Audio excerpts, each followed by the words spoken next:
Good day. Today we will be looking at magnets and magnetic fields. Firstly, we will look at magnetic poles. So just imagine, guys, you were the first person to discover a magnet, and you had to tell people around this metal there's like a super magical force that attracts other metals. Okay, so the concept of magnetic field is kind of a weird one. There's a little metal thingy and there's a force around it. This metal has superpowers or magical powers that can attract or sometimes repel other metals away from it.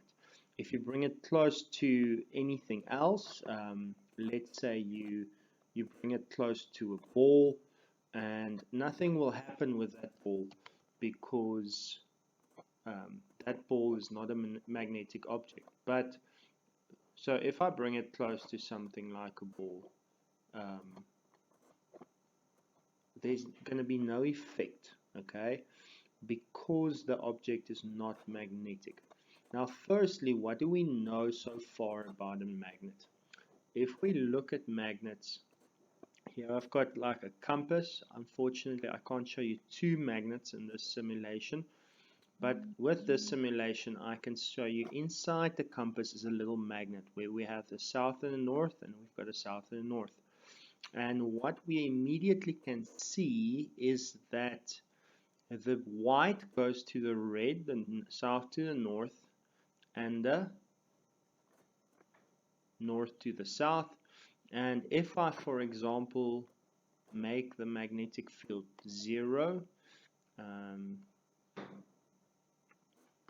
and I do something like this, add the magnetic field away, the red would turn away. So the red side is repelled from red.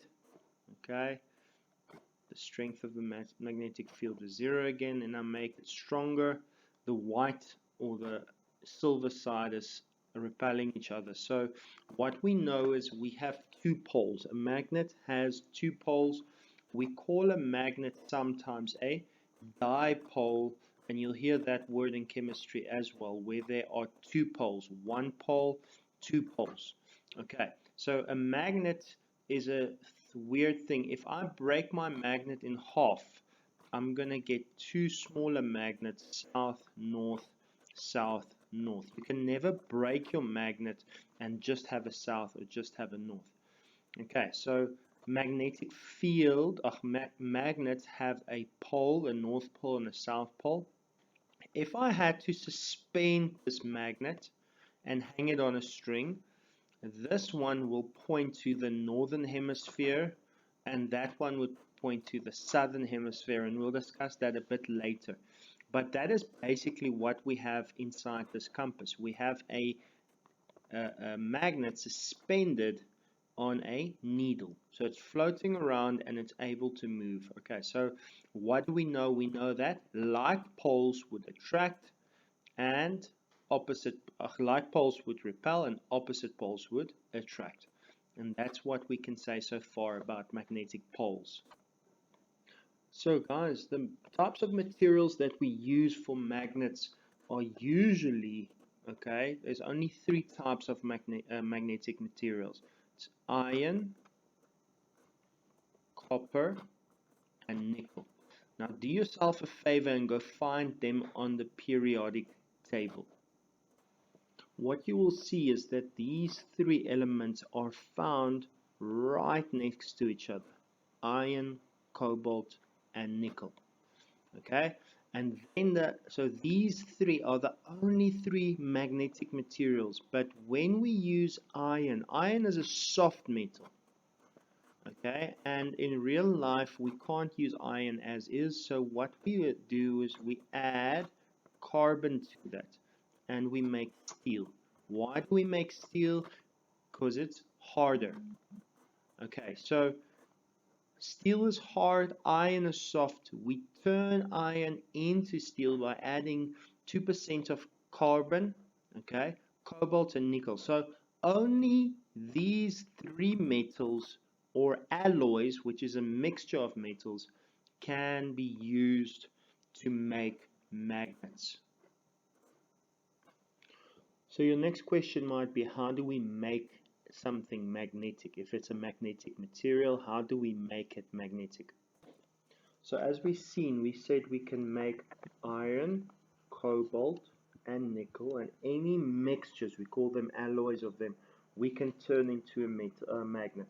So these metals aren't automatically magnets. Let's say I take a piece of iron, okay? If I want to make this a magnet, I need to take, the one way of doing it is to take another magnet and to stroke it. Okay, so what do I do when I stroke it? It's not rubbing. Don't confuse rubbing from rubbing balloons and stuff. Electrostatics is definitely stroking. So imagine you want to stroke girls combing their hair. They just go in one direction. Okay, if you want to pet a dog, you don't do this with the dog. You stroke your dog in one direction. Okay, so stroking is a one-directional movement. I go in one direction, I lift it up, go back, and I stroke it again.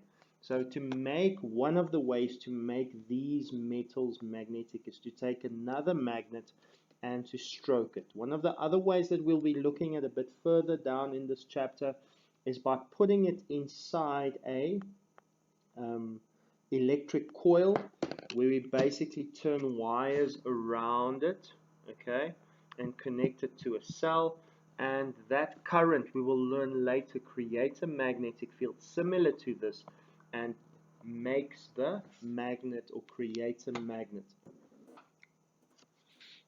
So what is the origin of magnetism then? If I look at my piece of iron, so I just pick up a random piece of iron. Inside that iron, there are little domains, okay, or little pieces of basically atoms, okay, and these atoms are all aligned in random directions, so they are automatically magnetic because of the atomic structure of the atoms inside. So we divide it into little pockets, and they have all been aligned, but they're all aligned in different directions. So what happens when I come and I take my magnet, it can be a north or a south, when I start stroking over it, what I'm doing is I'm actually realigning, I'm forcing these parts, okay, to all align in the same direction, okay, and that causes this piece of metal, which is iron, to become a magnet. Now you can typically see this if you have a magnet and you take something like a nail and you remove it from the magnet, that nail can actually stick to other nails still after it's been removed. Why? Because it has been magnetized. So next we'll look at what is induced magnetism. Induced magnetism is exactly what I explained to you now. So let's say we have a magnet, okay, and on the one side I put paper clips, and on the other side I put thumbtacks, okay. Paper clips are made of steel, and let's say this is made of iron, okay. So we are forcing, so since one paper clip is connected to the magnetic field from the magnet is transferred through the paper clip, and therefore this paper clip becomes magnetic, and then it attracts the next paper clip and the next paper clip. So what we are doing here is we're not stroking them, we are inducing. Now we've looked at the word induce. The easiest way to remember it, induced labor, okay, is when the lady's body does not go naturally into labor, and they force the labor to happen by putting some hormones in her body that simulates the labor process, okay. So inducing means forced, okay. It's not natural and it doesn't stay that way necessarily. So we are forcing this one to become a magnet, and we are forcing this thumbtacks to become a magnet. Now what's the difference? Okay, we know that steel is hard and that iron is soft. Okay, so what's going to happen is when it takes much longer to induce a magnetic field in steel than in iron, okay, but it becomes a much stronger magnet, okay, when we have induced it. And lastly, it also lasts longer because it takes longer to induce it and even to magnetize a piece of steel. Okay, it takes longer for it to lose its magnetism. Now, how does a magnet lose its magnetism? A magnet loses its magnetism every time it is dropped, okay, and those magnets or those domains then start rearranging in opposite directions. Instead of just pointing in the same direction, they start changing direction every time they dropped. Okay, so external force needs to happen for that, and then slowly but surely the magnet, as it's being used and manhandled, loses its magnetism. Okay, so I hope that makes sense, and if you've got any questions, please let me know. Thank you.